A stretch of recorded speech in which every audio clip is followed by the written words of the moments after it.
What's happening, lads? Welcome back to the channel. This is a highlight video, as you can see from the title of the video. If you want to get access to the full video, it is on Patreon, as are all of the other videos that I record when it comes to album reactions. They are all on Patreon, and you guys can get them all right now if you go to the links in the description. There's also a 7-day free trial that you can avail of, so make sure you go and check it out, at least give it a go. And yeah, other than that, if you don't care for the Patreon, then that's fine as well. You know, I'll just starve to death. It's grand. Enjoy. Cheers. Oh my God, Jesus.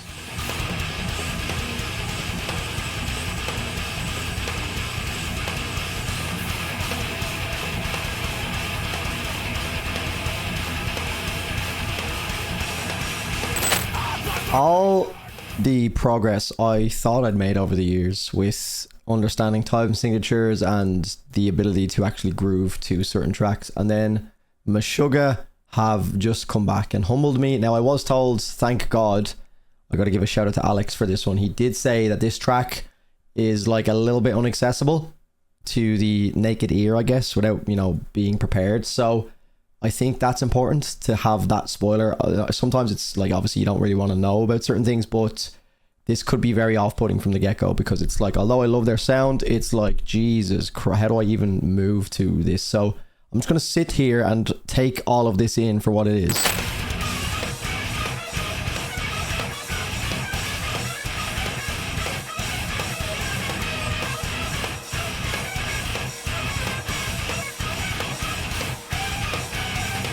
This is some full-on fever dream shit. Oh my God. I feel like I'm in a nightmare. Even Mogi's looking at me. He's like, what the fuck is going on in that track, man?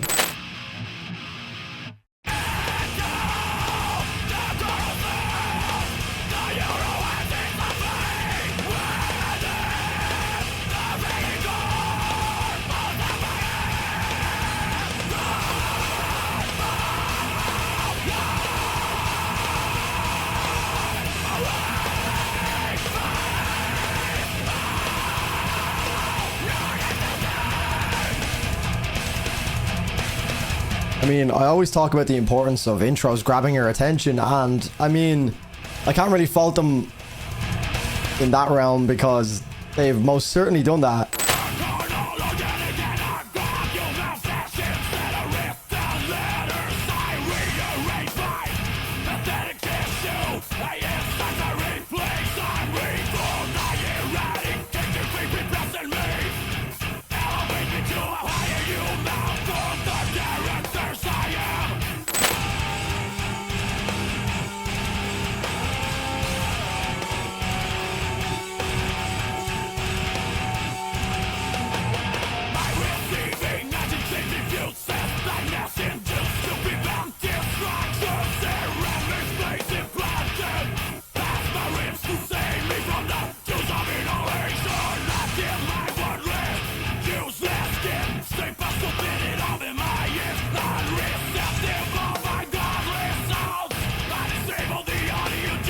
He moved.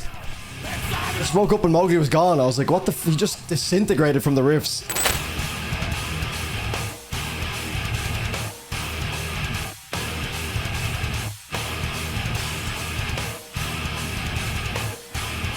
Man, it's iconic. It's just fucking iconic. One of the most iconic riffs. Bottom line is, man, that's some of the best riff work to this day that I've ever heard. And it's an album from 1998. These guys are such pioneers. But pretty sure it's all first-time reactions from this point onwards. Corridor of Chameleons, I'm not sure if I've heard before.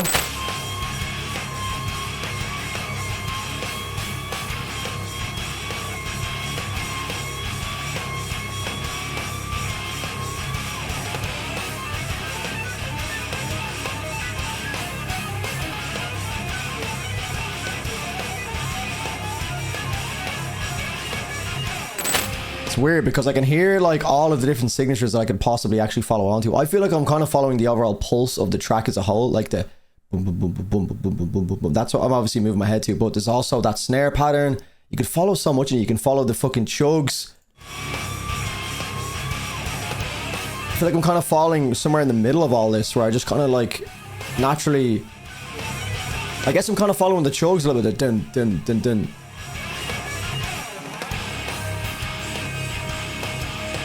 That's how chaotic the music is. I don't actually even know what rhythm I'm following here, but it feels right.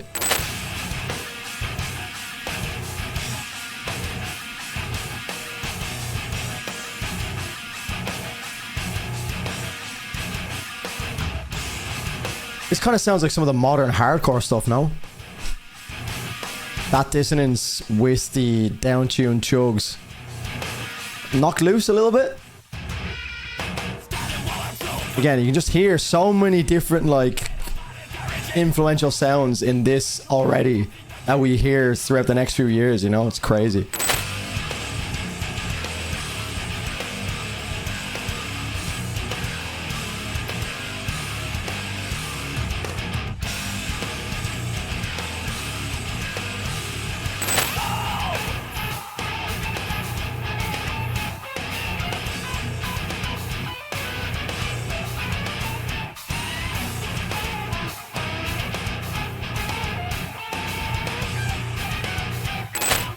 I don't know if neurotica is actually a word, but it's obviously derived from neurotic in relation to the brain, and the more I hear this, I feel like I'm actually going insane.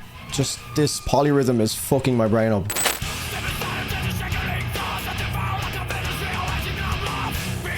Yeah, it's just kind of like rapping on some of these tracks from what I've heard so far. He's like really speeding things up. It sounds class. Oh yeah, that was like fucking... Why does Jens remind me of 6ix9ine here?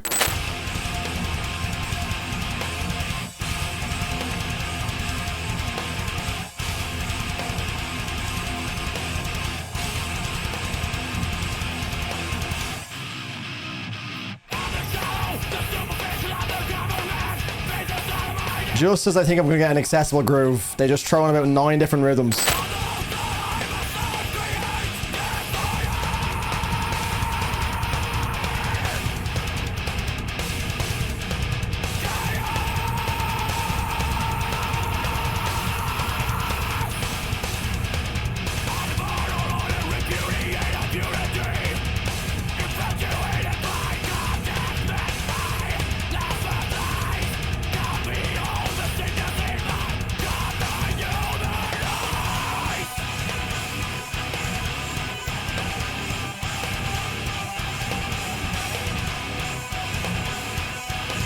Similar riff to New Millennium.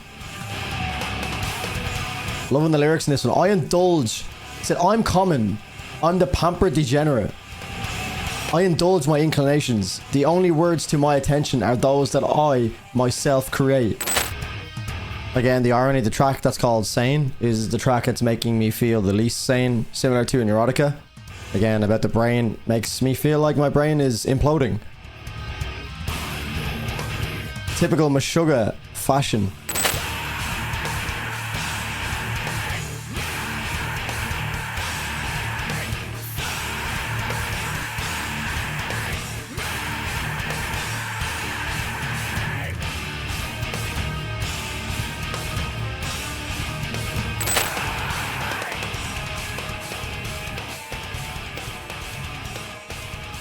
A lot of people give like fade outs in tracks a lot of hate. I actually really like fade outs. Like a lot of people were like hating on the Sleep Token fade outs. I think it's just kind of like a cultural, like it's kind of like a bandwagon thing for a lot of people to just say like fade outs are shit. Like why do people hate? I get maybe they could be a little bit like void of creativity, but I think just certain tracks sound really good when they fade out. Like I loved the fade outs on Take Me Back to Eden. I just thought they suited it very well. Especially on like the actual title track, the way it faded out with the fucking heavy low-tuned guitars just felt so fucking sinister and epic. I don't really see the big deal with them. Unless someone can like specifically state why they're like an issue, other than the fact that they might be a little bit lazy, I guess, because it's like no creativity to like transition from one track to the other. The exquisite machinery of torture, oh my god.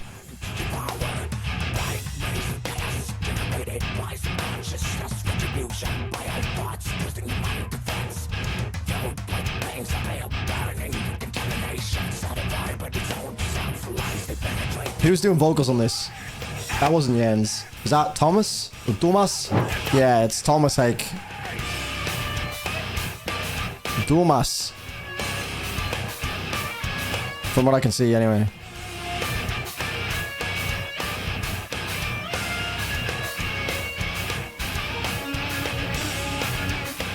Yeah, so it says Thomas Hake on drums, vocals on Sane, and the exquisite machinery of torture.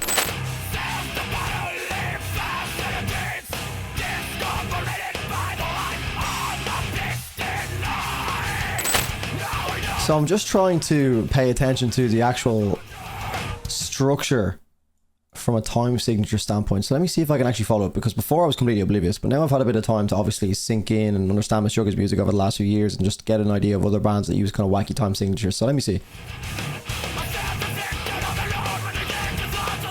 Okay, so we have the very obvious chugs from the guitars. So I'm guessing Thomas Hake's feet, I think, are matching the rhythm guitar.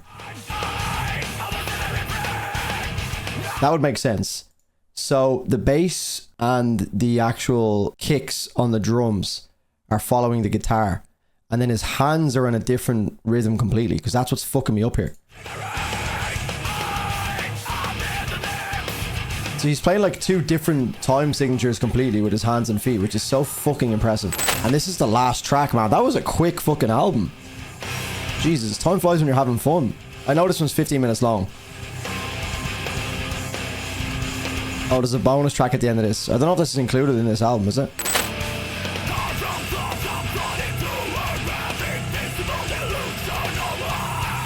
Subtle, like, alarm sound that we get in Future Breed Machine.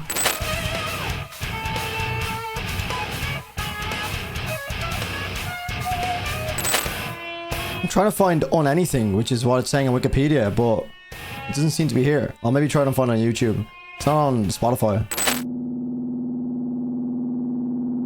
I'm very confused. Is this the end of the album? Still like 8 minutes left. I haven't seen many bands live, but I find it very hard to believe that I'll see another band better than these guys live. Just the energy that was in the room that night was just on another level, man.